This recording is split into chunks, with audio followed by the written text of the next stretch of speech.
evening and welcome to the Fight for Five. I'm Supriya Srinath and this is a special show on the exit polls.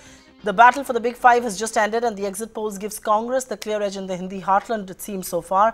According to a compilation of the top exit polls, Rahul Gandhi-led Congress is finally likely to emerge as the key opponent to Modi.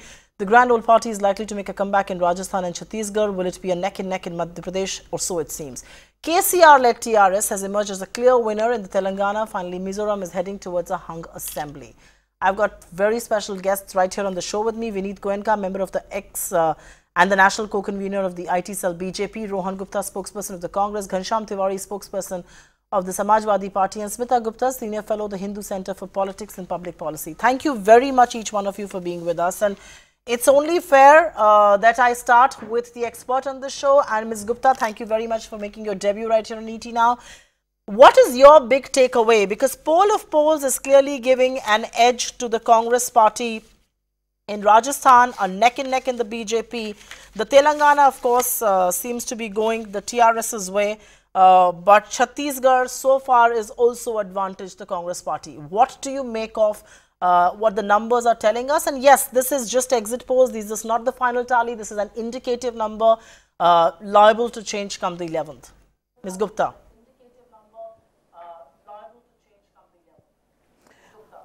Yeah, I think from the very start, people were predicting that Rajasthan would go to the Congress this time. And I think there is a reason also for that. It is the one state where the Congress party actually put in a Pradesh Congress president well in time and made its preparations so that they were able to take advantage of the anti-incumbency that was building against Vasundhara Raje. As for the other two states, the BJP has been in power for 15 years in both states, and there was a kind of anti-incumbency building up. And I think the exit polls, which sort of predict a kind of neck and neck, some people are actually saying that it's an advantage Congress in Madhya Pradesh. Some are saying it's advantage Congress in Chhattisgarh. It's very hard to say, but I would say that the Congress should win at least one of these two states. Okay, the Congress should be able to win one of the two states, but between Madhya Pradesh and Chhattisgarh, looks like the Congress will be winning Rajasthan, but that was a foregone conclusion. Let me take this across to people who are joining us on the show right here. And Rohan Gupta, do I see a smile this evening?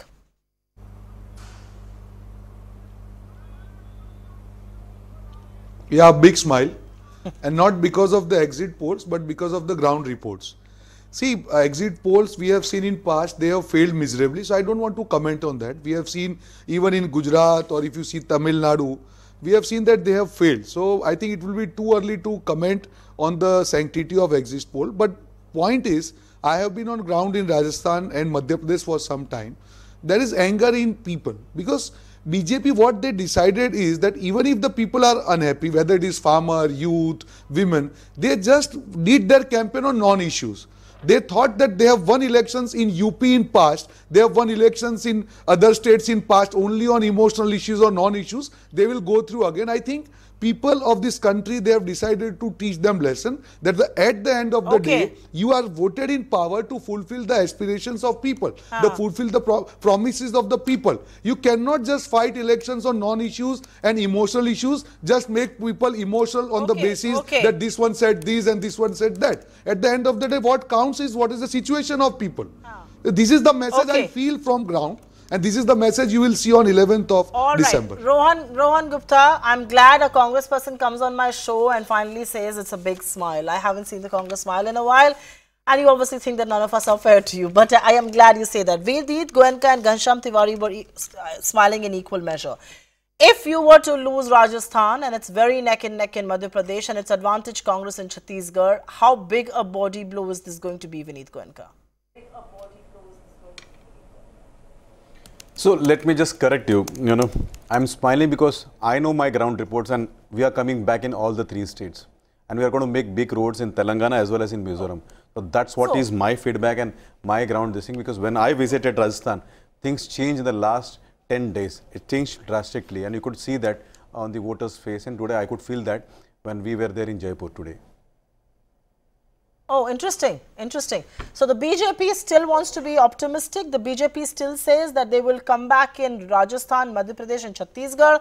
They will make inroads in Telangana. For now on the record, the exit polls are giving you only 4 odd seats in Telangana, 76 to the TRS, 32 to the Congress and 7 others.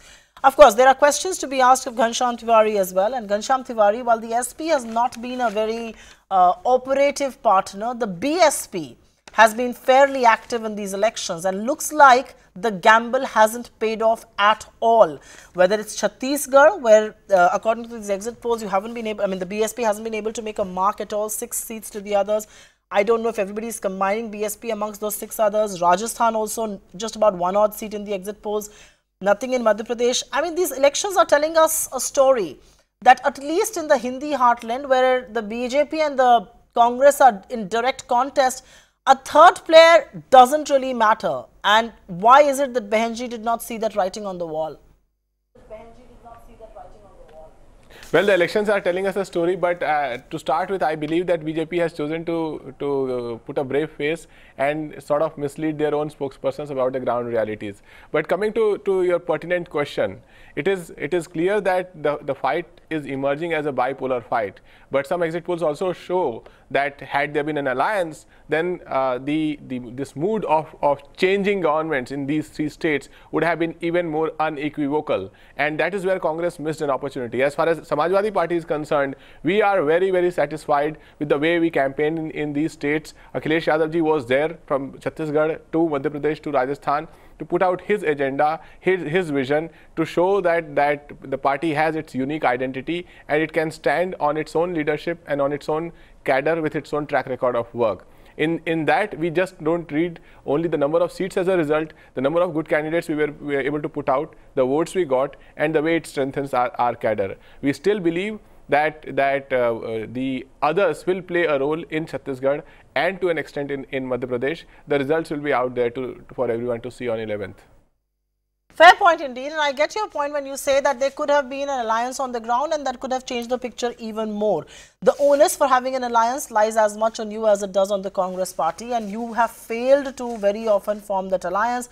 I don't know what you'll do in Uttar Pradesh, but let me go across back to Smita Gupta. And Smita Gupta, I think the writing is on the wall as far as the states of and the Hindi heartland of Rajasthan and Madhya Pradesh are concerned. The BJP is on the back foot. I know Vineet Goenka wants to put up a brave front, and I don't deny him that. He's the spokesperson of the party.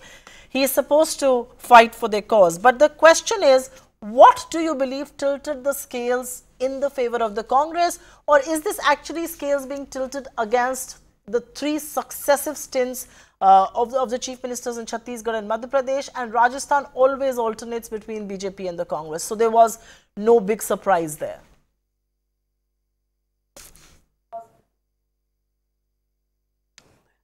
Well, I would say that it's a mix of the two. There is anti-incumbency against all the 3 chief ministers. In the first 2 cases, of course, 15 years.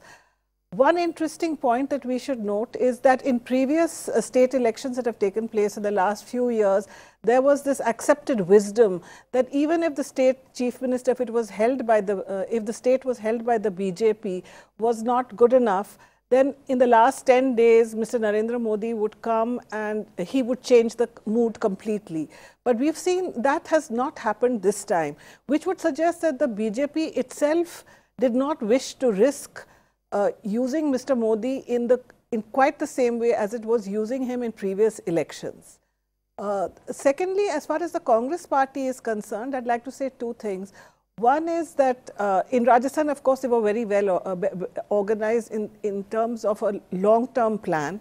In Madhya Pradesh, I think eventually the warring sort of leaders came together because they realized that this is probably their last chance, because in these elections, if the party does not do well, then it's going to have a huge impact on its prospects in 2019, not only in the way it does, but in the way it is able to become part of a Mahagathbandhan.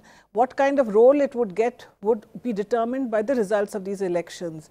If they do well in these elections, the other parties will be more likely to concede more space to them. For instance, in Uttar Pradesh, would be more likely to concede a leadership position. But if they perform poorly, then in the case of the regional parties, they still have a future. But for the Congress, they might even face extinction. So it was a battle for survival.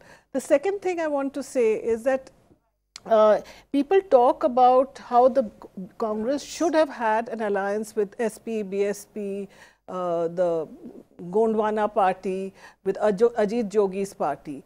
Yes, I do agree that if they had this, they might have swept Madhya Pradesh and Chhattisgarh. But I think it was a calculated risk that they wanted to take. They wanted to prove their own strength, to test their own strength on the ground, whether they would be able to make it.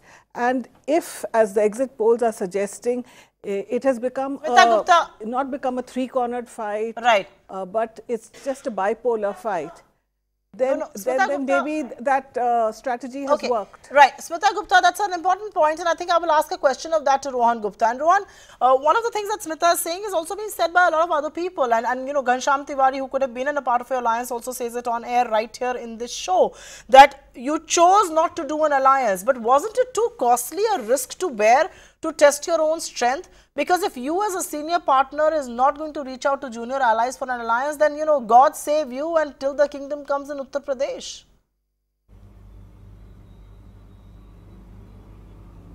See, state elections are fought on local calculations and issues. If you see, it is not that we have not approached these parties, but they have to be realistic. Like for Madhya Pradesh, BSP was asking for 60 seats. And if you see last 3 elections, they haven't won more than 1 to 2 seats. So obviously we were always ready, and even in future, we are always ready to have alliance with like-minded parties. But then the ground has to be realistic. Because we cannot risk winning these elections, because we know what is ground reality and the numbers, what it is displayed today and what is the ground report. I think Congress is doing very well in all the states. So we are always there as a major player in coalition party coalition to support these parties to join hands. But the ground has to be realistic. The ground has to be based on the local calculation and not just based on the demand of the smaller parties. Thought there, Rohan. I will go across to Vineet Goenka. And Vineet Goenka, I like the fact that you're being optimistic. I think as a spokesperson, that's your job, and I'm glad you're keeping with it. The question that I'm a little curious to ask, and I think Smita Gupta did refer to it in her answer, we saw a lot less of Mr. Modi than we have seen in other elections, whether it's Karnataka or Gujarat. In fact, election rallies have almost halved than what they were in Gujarat, and Madhya Pradesh and Rajasthan are seemingly bigger states. So how does one read that? Was one always not so confident about these 2 states, and so you did not want to risk the Prime Minister? Because the Prime Minister, the answer that the Prime Minister has a lot of work in New Delhi was also very true when Karnataka was in elections or when Gujarat was in elections. I'm just a little curious to understand why a little less representation of the Prime Minister. Is he not weaving the same magic that he once did? He is doing the same magic, and I think he was equally there.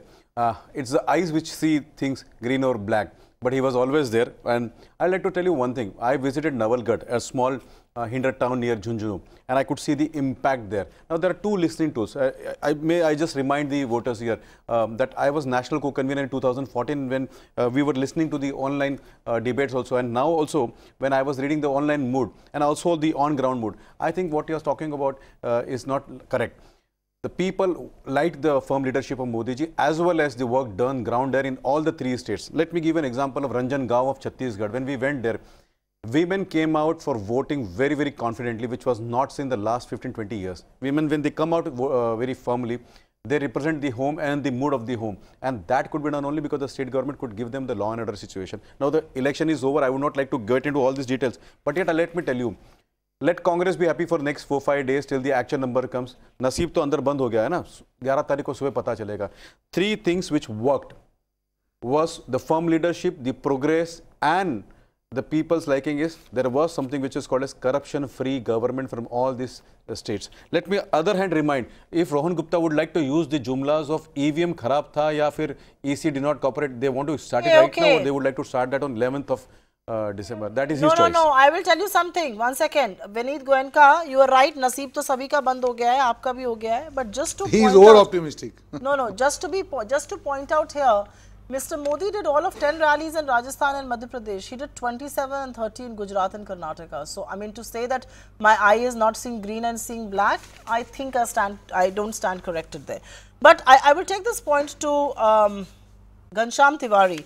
And Ghanshyam, many people will say, what was the big issue of these elections? Were these elections fought on Bijli Sadak Pani? Were these elections fought on jobs? Was crime against women an issue?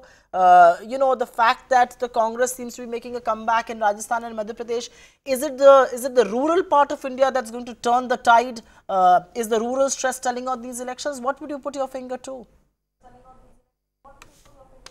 Well, there are three aspects. One is the political. Political, we see these results, if the exit polls hold, which we believe they will, that this is a routing, a defeat of BJP, both at Prime Minister Modi level and as pracharaks like Yogi Adityanath level and the Chief Minister level. Second, as a socio-political level or political economy level, we see a clear message emerging from both urban and rural. Urban, the message is emanating on the cases of employment, and rural, the story that started taking shape in Gujarat, continued in Karnataka, will continue here, that the farmers are not happy with this government, and this government has far too many times tried to fool the farmers, and they are not buying it. So that is the social. And the third, we also believe that the results, if they hold, will also show the state of alliances that will be formed. The voters clearly see a state-to-state alliance that works, and this will also serve as a guide to alliance building that happens in, say, for example, Uttar Pradesh, where the state alliances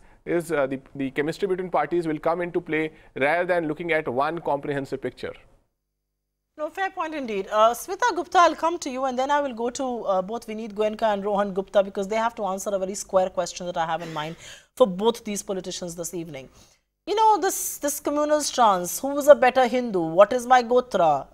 The knowledge of the Upanishads and the Vedas. Is India telling our politicians in more ways than one that we don't care about it? We don't care about your Gotra. We don't care about the religion. We don't care about the number of temples that you run to. Bring us hope, bring us development, and that was what we'll vote you on. How are you going to read into this? Because this was a seemingly polarized electoral campaign.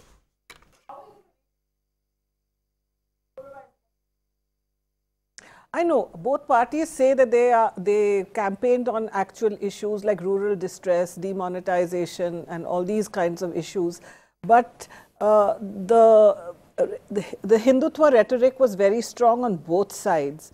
For the BJP, one could see it very, very clearly the way they deployed Yogi Adityanath from Uttar Pradesh, a person who cannot even, deal with the law and order in his own state, became a star campaigner for the party in other states.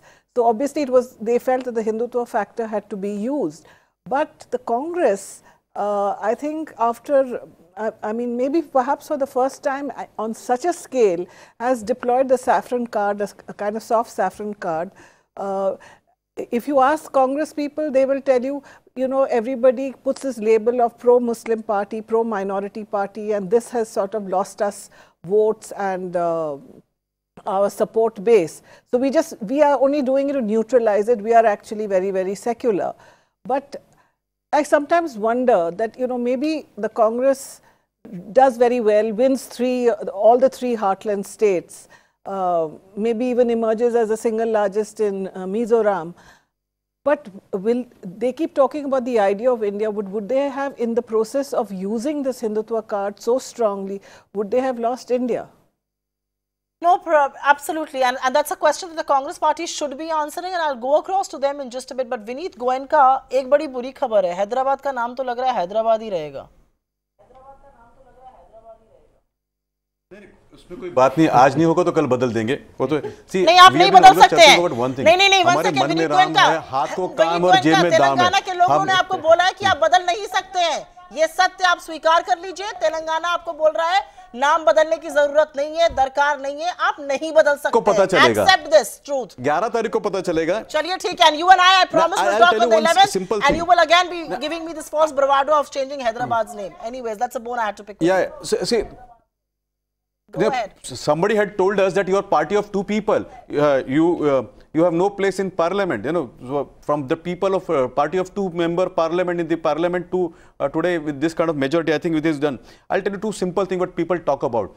Horror की दाल का कीमत 126 रुपया था, आज 50 रुपया. And the logistic cost, and those who are watching this from the corporate world, they would admit our logistic cost of the country was 14%. It has come down to 12% right now. Okay. And the international rates are 8%, and we are moving towards that. And I think that will impact us a lot because corporates understand this economics. And the ease of doing business because of GST, all these things, they translate down. Because even if I know that, it is known to my people who are around me, my driver, the people who work with me, and that translates down to real votes. But I don't know if it's translating down in your favor. That's all that I'm saying. But I said that, I may have said that in a lighter vein. I don't mean Hyderabad in a lighter vein. Give me a minute. I will go across to Rohan Gupta. And Rohan Gupta, the Indian electorate is telling you something. Please listen to him carefully. Don't try and become a B party of the BJP. You are who you are. Don't try and run around temples. Don't tell people you're Gotra. Don't get into who's a better Hindu. Deliver on promises. Give us hope. Talk about development. Talk about jobs. Talk about youth. Talk about meaningful engagement with women. Don't give this Gotra nonsense to Indian voters. That's exactly what voters seem to be telling the BJP. You should be listening very carefully as well because you are getting embroiled in that game too. Rohan Gupta. See, I think you are absolutely right. The basic issues, the elections are what? Elections is the time when the ruling party goes to people that, okay, look, this is what we promised, this is what we delivered. If we have delivered, please vote us again. If you see BJP, if you see their campaign, whether it is Rajasthan or MP or Chhattisgarh, where they are in power for last 5 years, they have nothing to speak. I'll give you example of Rajasthan. Unemployment rate in Rajasthan is highest in bigger states in India, which is 13.7. But they never spoke about it. Okay. Let me complete. Give me 1 minute. I'm coming to your point. Give me 1 minute. See, when we always try to make sure the elections are fought on narratives. On other side, if you see BJP, as you have rightly told, they went into Gotra politics and all. But if you see last elections, when we have not answered them properly, they have misused and tried to change the people's narrative. Now let me complete. No, we haven't. Of course you have. Gandhi ji has gone to, we are Indian, we can go to Mandir, we can go to Masjid, okay. we can go to Gurdwara. I'm not going to, nahi, mujhe ye gyan mat sunaiye. No. Rohan Gupta, 1 second. Let's not take the high moral ground on this. Rohan Gupta, let's not take the moral high ground on this because, is hamam mein aap moral high ground nahi le sakte. You've equally fallen for this, equally retorted with as much, rhetoric as possible. So let's not take a moral high ground on this. But I want to take a quick question on the cues for 2019. And Ghanshyam Tiwari, I know you may want to be a partner. You may say that we should have been a partner with the Congress, but you're a very difficult negotiator. Akhilesh Yadav is not an easy man to do business with, and a lot of politicians will tell you that. He is not giving. He doesn't cede space so easily. If Congress wins these elections, is it going to be an easier bargain that they can ask for in Uttar Pradesh? Do we see some kind of a coming together of BSP, SP and the Congress? Will there be a place for this grand old party in that grand alliance? Well, the one political strategy of Congress that is emerging from this is they want the dominant party to have full share. And as a result, if you look at Uttar Pradesh, the natural dominant forces in Uttar Pradesh are SP, BSP and RLD. So as a result, the alliances would emerge from these strategies, and even people want the dominant parties to have full share. So I think I would only say that the numbers may come out later, but the political strategy emerging from this is very, very clear. State-to-state alliances, dominant parties will have full share. And as far as negotiation goes, we still believe and will maintain that the onus to build the alliance was on Congress, and they did not dutifully fulfill it. So that also sets the chemistry of pre-poll alliances as far as Uttar Pradesh is concerned. No, absolutely it does, and I don't know if the Congress and the BSP and the SP will be able to see eye to eye. A last word to Smita Gupta. And the template for 2019, Smita Gupta, we've done previous shows, it almost seemed was being set. It was a very low, very viral, very vicious political rhetoric that was being set for 2019. Will these elections change that? I mean, I know 2014 was Audacity of Hope and Mr. Modi, you know, won on this development plank, but there almost seems to be this going back to the Mandir agenda and all of that, the Congress reaping in equal measure. How do you think the scales from here on are going to be tipped going into 2019?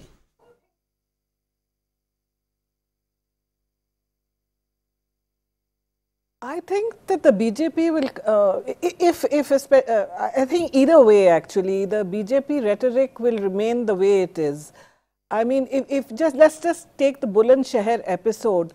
We haven't heard a word from the Prime Minister on the subject. I mean, a policeman was killed. I mean, maybe he doesn't care for minorities, but what about the fact that a government servant, a policeman in the line of duty is killed by Bajrang Dal people? So I think the point is that whether it is the Prime Minister, whether it's Yogi Adityanath, whether it's the leaders of the BJP, the one thing that you can see, and maybe you can give credit to them for it, is that they always stay on message. There's a message that they are giving out. They are not going to deviate. Unlike the Congress, which wants to be all things to all people and often falls into the crevices. So I think the rhetoric will continue to be the same, because the stakes are very, very high for 2019. And if the BJP doesn't win at least 2 of the 3 Hindi heartland states, it's going to be, it's really going to dishearten the party cadres, and it's going to be very difficult for them to get the kind of mandate that they got in 2014. Many more questions. Yeah, I think there'll be many more questions and cues that will come out from these elections and the verdict. Can Rahul Gandhi be a far more acceptable political ally? You know, Rahul versus Modi. Is this going to be about elections 2019? Can he be the fulcrum? Many, many points will come out of there. Will BJP need more allies going into 2019? You know, most allies with the BJP are not a very happy lot. There is trouble in paradise. Will they need more allies? So many questions will come of that. But thank you very much. I've completely run out of time here. It's a fascinating discussion. I can go on discussing politics because that's all that really matters at the end of the day. But we've got to wind up. Thank you very much, Smita Gupta, Ghanshyam Tiwari, Rohan Gupta, and of course Vineet Goenka for sparing time and joining us right here on the 11th of this month, which is just about 4 days from now. We will know what the actual verdict is. How has India voted, and what will be the cue for these elections as far as Lok Sabha is concerned? Remember, almost 1/6 of the Lok Sabha seats comes from some of these states. Thanks very much for being with us. We take a breather. There's plenty more that's happening right here on ET Now.